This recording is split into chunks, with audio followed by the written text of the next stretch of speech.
আসসালামু আলাইকুম। সংবাদে আপনাদের সবাইকে স্বাগত জানাচ্ছি। আমি ফিরোজ তোহা। শুরুতেই সংবাদ শিরোনাম।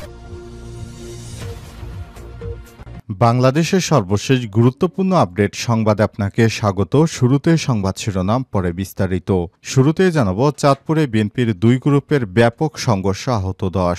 চাঁদপুরের সদর উপজেলা লক্ষ্মীপুর মডেল ইউনিয়নে জেলেদের বিজিএফ চাল বিতরণকে কেন্দ্র করে বিএনপির দুই গ্রুপের মধ্যে ব্যাপক সংঘর্ষের ঘটনা ঘটেছে। এতে অন্তত 10 জন জেলে গুরুতর আহত হয়েছে।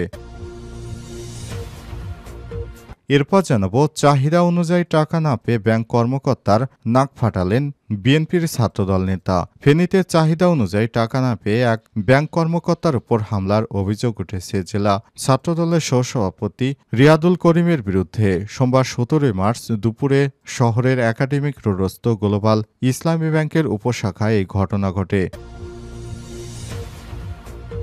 এদিকে নেত্রকোনায় বুদ্ধি প্রতিবন্ধী কিশোরীকে ধর্ষণে হাতুড়ে কবিরাজ গ্রেপ্তার। নেত্রকোনায় বুদ্ধি প্রতিবন্ধী কিশোরীকে ধর্ষণের অভিযোগে আব্দুল হামিদ ৬৭ নামে এক হাতুড়ে কবিরাজকে গ্রেপ্তার করেছে নেত্রকোনা মডেল থানা পুলিশ। এবারে জানাবো, বাংলাদেশকে বিশ্বের নেতৃত্বে পৌঁছে দেওয়ার সুযোগ তৈরি হয়েছে, সেই অনুযায়ী কাজ করতে হবে বললেন ড ইউনূস। বাংলাদেশ বিশ্বের নেতৃত্ব স্থানীয় দেশের কাতারে পৌঁছানোর সুযোগ রয়েছে উল্লেখ করে প্রধান উপদেষ্টা অধ্যাপক ড মোহাম্মদ ইউনূস বলেছেন, আমাদের অবশ্যই এই সুযোগকে কাজে লাগাতে হবে। আজ রাজধানীর তেজগাঁওয়ে প্রধান উপদেষ্টার কার্যালয়ে আইনশৃঙ্খলা পরিস্থিতি নিয়ে ১২৭ জন উচ্চপদস্থ পুলিশ কর্মকর্তাদের সঙ্গে এক বৈঠকে সব কথা বলেন তিনি। এদিকে বরগুনায় হজরত ইসমাইল শাহ এর মাজারে ভাঙচুর, অগ্নিসংযোগ। বরগুনার আমতলী উপজেলার বটতলা এলাকায় ইসমাইল শাহ এর মাজারে দুর্বৃত্তদের হামলা ও অগ্নিকাণ্ডের ঘটনা ঘটেছে। রোববার ১৬ মার্চ রাত 11:30টার দিকে এই ঘটনা ঘটে। এবং সর্বশেষ জানাবো, পুলিশ কর্মকর্তাদের রুম থেকে ৮ লক্ষ টাকার মালামাল চুরি। ফেনীর মডেল থানার ট্রাফিক বিভাগের এএসআই আমানত উল্লাহর রুম থেকে স্বর্ণালংকার ও নগদ টাকা সহ প্রায় ৮ লক্ষ টাকার মালামাল চুরি হয়েছে। সোমবার ১৭ মার্চ বিকেলে মডেল থানার পেছনের অংশে পুলিশ সদস্যদের থাকার ঘর, যানবাহন কার্যালয় থেকে এই চুরির ঘটনা ঘটেছে। এ ব্যাপারে এএসআই আমাতুল্লাহ জানান, সকাল ৭টার দিকে ডিউটি করতে বের হন তিনি। এরপর বাসায় গিয়ে সন্ধ্যার দিক দেখতে পান যে তার বাসার স্টিলের আলমারি ভেঙে টাকা এবং স্বর্ণের চেইন সহ বেশ কিছু গহনাপাতি, একটি এলইডি টিভি, একটি মোবাইল ফোন, মূল্যবান মালামাল চুরি করে নিয়ে গেছে দুর্বৃত্তরা। তার ঘরের পেছনের অংশে বেড়া কেটে ভেতরে প্রবেশ করে দুর্বৃত্ত। প্রিয় দর্শক, এতক্ষণ শুনছিলেন সংবাদ শিরোনাম, এবারে বিস্তারিত। তবে তার আগে বন্ধুরা, অনুরোধ থাকবে সংবাদটিতে একটি লাইক দিন। এই চ্যানেলে আপনি নতুন হয়ে থাকলে আমাদের সংবাদটি দেখতে দেখতে চ্যানেলটি সাবস্ক্রাইব করে রাখুন। কমেন্ট করে বন্ধুরা আপনার মূল্যবান মতামত জানিয়ে দিন আপনি বিশ্বের কোন দেশ থেকে বা বাংলাদেশের কোন স্থান থেকে আমাদের সংবাদটি দেখছেন এবং শুনছেন। এবারে বিস্তারিত। চাঁদপুরে বিএনপির দুই গ্রুপের সংঘর্ষ, আহত 10। চাঁদপুর সদর উপজেলা লক্ষ্মীপুর মডেল ইউনিয়ন জেলেদের বিজিএফ চাল বিতরণকে কেন্দ্র করে বিএনপির দুই গ্রুপের মধ্যে ব্যাপক সংঘর্ষের ঘটনা ঘটেছে। এতে অন্তত 10 জন গুরুতর আহত হয়েছে। সোমবার 17 মার্চ দুপুরে বহরিয়া বাজার ইউনিয়ন পরিষদ কমপ্লেক্স এলাকায় ৩ ও ৯ নং ওয়ার্ড জেলেদের চাল বিতরণকালে এই ঘটনা ঘটায় বিএনপির নেতাকর্মীরা। আহতরা হলেন ইউনিয়নের বহরিয়া এলাকায় আক্কাস খান, সুপিয়ান, আফজাল খান, বোরহান, রাব্বি গাজী, মুকসুদ মিস্ত্রি, মহসিন মিস্ত্রি, জায়েদ মিজি, মহিন হাওলাদার ও মন্টু মিজি। আহতরা চাঁদপুরের সরকারি জেনারেল হাসপাতালে চিকিৎসা নিয়েছেন।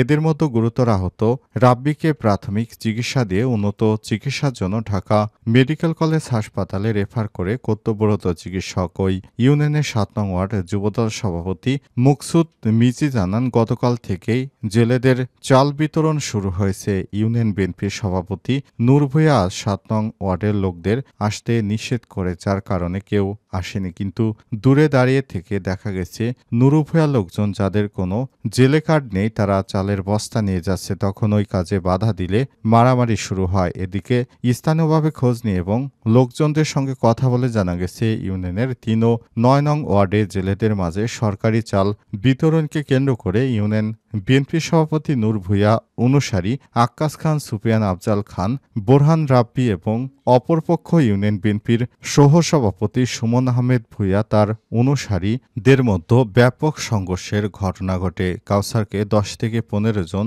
জেলেদের মাঝে সরকারি চাল বিতরণের সময় কিছু জেলে কার্ড ব্যতীত চাল নিতে চাইলে উভয় পক্ষের মধ্যে প্রথমে তর্ক বিতর্ক, হাতাহাতি শুরু হয়। হাতাহাতির এক পর্যায়ে কার্ডধারী ও কার্ড ব্যতীত জেলেরা লাঠিসোঁটা, দেশীয় অস্ত্র এবং টেটা নিয়ে সংঘর্ষে জড়িয়ে পড়ে। ইউনিয়ন বিএনপি সভাপতি নুরুল ভূঁইয়া জানান, আমরা গতকাল উপস্থিত থেকে চাল বিতরণ করেছি। তখন ৭ নং ওয়ার্ডের কয়েকজন চাল বিতরণের সময় সমস্যা তৈরি করেছে। চাহিদা অনুযায়ী টাকা না পেয়ে ব্যাংক কর্মকর্তার নাক ফাটালেন ছাত্রদলের নেতা। ফেনীতে চাহিদা অনুযায়ী ব্যাংকে গিয়ে টাকা না পেয়ে এক ব্যাংক কর্মকর্তার উপর হামলার অভিযোগ উঠেছে। জেলা ছাত্রদলের সহসভাপতি রিয়াদুল করিমের বিরুদ্ধে সোমবার ১৭ মার্চ দুপুরে শহরের একাডেমিক রোডস্থ গ্লোবাল ইসলামী ব্যাংকের উপশাখায় এই ঘটনা ঘটে। প্রত্যক্ষদর্শী সূত্র থেকে জানা গেছে, দুপুরে গ্লোবাল ইসলামী ব্যাংকের উপশাখায় এফডিআর এর টাকা উত্তোলন করতে যান ফেনী জেলা ছাত্রদলের সহসভাপতি রিয়াদুল করিম। এ সময় চাহিদা অনুযায়ী সময়মতো টাকা না পায় ওমর ফারুক নামে এক ব্যাংক কর্মকর্তার উপর ক্ষিপ্ত হন তিনি। এক পর্যায়ে অকথ্য ভাষায় গালাগাল করতে থাকেন। ব্যাংক কর্মকর্তার উপর হামলা করেন রিয়াদ। ভুক্তভোগী ব্যাংক কর্মকর্তা ওমর ফারুক জানান, তাকে শীঘ্রই টাকা প্রদানের বিষয়টি বলেছিলাম। পরবর্তী প্রয়োজনীয় কাগজপত্র স্বাক্ষরও নেওয়া হয়। হঠাৎ আমাকে উদ্দেশ্য করে তিনি অকথ্য ভাষায় গালিগালাজ শুরু করেন। বিষয়টি ঠিক হচ্ছে না বলে সঙ্গে সঙ্গে তিনি আমার নাকে মেরে মারাত্মকভাবে আহত করে রক্তাক্ত করেন। গ্লোবাল ইসলামী ব্যাংকের ফেনী শাখার ব্যবস্থাপনা পরিচালক কাউসার আহমেদ চৌধুরী বলেছেন, সাম্প্রতিক সময়ে ব্যাংকে কিছু সমস্যা চলছিল, তবে গ্রাহকের টাকা দেওয়ার সময় চেষ্টা চলছে। সোমবার এই ব্যক্তির সঞ্চয় হিসাবে জমাকৃত সব টাকা প্রদান করা হয়। পরবর্তী এফডিআরে ৯ লক্ষ টাকা শীঘ্রই দেওয়ার কথা বলা হয়েছিল, কিন্তু তিনি অকথ্য ভাষায় গালিগালাজ করে এক কর্মকর্তার উপর হামলা করেন। অভিযোগ প্রসঙ্গে জানতে চাইলে জেলা ছাত্রদলের সহসভাপতি রিয়াদুল করিম বলেন, কয়েক মাস ধরে আমার জমাকৃত টাকার জন্য ব্যাংকে যাচ্ছিলাম, কিন্তু তারা টাকা দিতে না পেরে বারবার সময় নেয়। বিষয়টি ইতিমধ্যেই ব্যাংকের উচ্চ পর্যায়ে অবহিত করা হয়েছে। পরবর্তী আজও টাকার জন্য গেলে কিছু কথা কাটাকাটি হয়েছে, তবে মারধরের অভিযোগটি সত্য নয়। নেত্রকোনায় বুদ্ধি প্রতিবন্ধী কিশোরীকে ধর্ষণের দায়ে হাতুড়ে কবিরাজ গ্রেপ্তার। নেত্রকোনায় বুদ্ধি প্রতিবন্ধী কিশোরীকে ধর্ষণের অভিযোগে আব্দুল হামিদ ৬৭ নামে এক হাতুড়ে কবিরাজকে গ্রেপ্তার করেছে নেত্রকোনা মডেল থানা পুলিশ। গ্রেপ্তার আব্দুল হামিদ জেলার কেন্দুয়া উপজেলার দলপা ইউনিয়নের রামপুর এলাকার স্থায়ী বাসিন্দা অমিত সিরাজ আলী মুন্সির ছেলে। তিনি দীর্ঘদিন ধরে নেত্রকোনা পৌর শহরের নেওয়াজনগর এলাকায় ভাড়া বাসায় নিয়ে সপরিবারে বসবাস করে আসছিলেন। তার নেত্রকোনা সার্কিট হাউস মোড়ে একটি কবিরাজি চিকিৎসা সেবার দোকান রয়েছে। আব্দুল হামিদ জেলার সব জায়গায় নিজেকে মানব সেবক, বৃক্ষপ্রেমী এবং কবিরাজ হিসেবে পরিচয় দিয়ে থাকেন। নেত্রকোনা মডেল থানার ভারপ্রাপ্ত কর্মকর্তা ওসি কাজী শাহনেওয়াজ জানান, নেত্রকোনা পৌরসভা এলাকায় খতিব নগর এলাকায় ১৬ বছরের এক বুদ্ধি প্রতিবন্ধী কিশোরীকে চলতি মাসে ১০ তারিখ কবিরাজি চিকিৎসার কথা বলে এবং বিভিন্ন প্রলোভন দেখিয়ে বাসা থেকে বের করে নিয়ে যান। পরে ওই দিন বেলা আনুমানিক ১১টার দিকে শহরের জয়নগর সদর হাসপাতালে যাওয়ার সময় মোড়ে নবাবী হোটেল অ্যান্ড রেস্টুরেন্টের ডান পাশে থাকা জজমিয়ার দোকানের পাশে পরিত্যক্ত একটি ঘরে নিয়ে গিয়ে জোরপূর্বক ধর্ষণ করেন। পরবর্তীতে ভিকটিম তার মাকে ঘটনার কথা জানালে তার মা তাকে জিজ্ঞাসাবাদে আরও জানতে পারে যে এই ঘটনায় পূর্বেও আব্দুল হামিদ কবিরাজ চিকিৎসার কথা বলেও বিভিন্ন ধরনের প্রলোভন দেখে একই স্থানে নিয়ে গিয়ে ওই কিশোরীকে একাধিকবার জোরপূর্বক ধর্ষণ করেছে। এই ঘটনায় ভুক্তভোগীর মা বাদী হয়ে নেত্রকোনা মডেল থানায় একটি ধর্ষণ মামলা দায়ের করেন। অভিযুক্ত আব্দুল হামিদকে জিজ্ঞাসাবাদ শেষে ৫ দিনের পুলিশ রিমান্ড আবেদন সহ আদালতে সোপর্দ করা হয়েছে। বাংলাদেশ বিশ্বের নেতৃত্ব পৌঁছার সুযোগ রয়েছে বলেন ড. মোহাম্মদ ইউনূস। বাংলাদেশ বিশ্বের নেতৃত্বস্থানীয় দেশের কাতারে পৌঁছানোর সুযোগ রয়েছে বলে উল্লেখ করেছেন প্রধান উপদেষ্টা অধ্যাপক ড. মোহাম্মদ ইউনূস। আমাদের অবশ্যই এই সুযোগকে কাজে লাগাতে হবে। আজ রাজধানীর তেজগাঁয়ে প্রধান উপদেষ্টার কার্যালয়ে আইনশৃঙ্খলা পরিস্থিতি নিয়ে ১২৭ জন উচ্চপদস্থ পুলিশ কর্মকর্তার সঙ্গে এক বৈঠকে এসব কথা বলেছেন তিনি। বাংলাদেশ একটি মস্ত বড় সম্ভাবনাময় দেশ উল্লেখ করে প্রধান উপদেষ্টা বলেছেন, সেই সম্ভাবনাকে আমরা বাস্তবের দিকে আনতে পারছি না, ঠেকে যাচ্ছি। জুলাই আগস্ট অভ্যুত্থানে পরাজিত শক্তি দেশকে অস্থিতিশীল করার অপচেষ্টায় লিপ্ত রয়েছে। প্রধান উপদেষ্টা অধ্যাপক ড. মোহাম্মদ ইউনূস পুলিশ সদস্যদের এ ব্যাপারে সতর্ক থাকার নির্দেশনা দিয়েছেন। পুলিশ সদস্যদের উদ্দেশ্যে তিনি বলেছেন, বিদ্যমান আইন মেনে পুলিশকে অবশ্যই আইন শৃঙ্খলা রক্ষায় সর্বোচ্চ ব্যবস্থা গ্রহণ করতে হবে।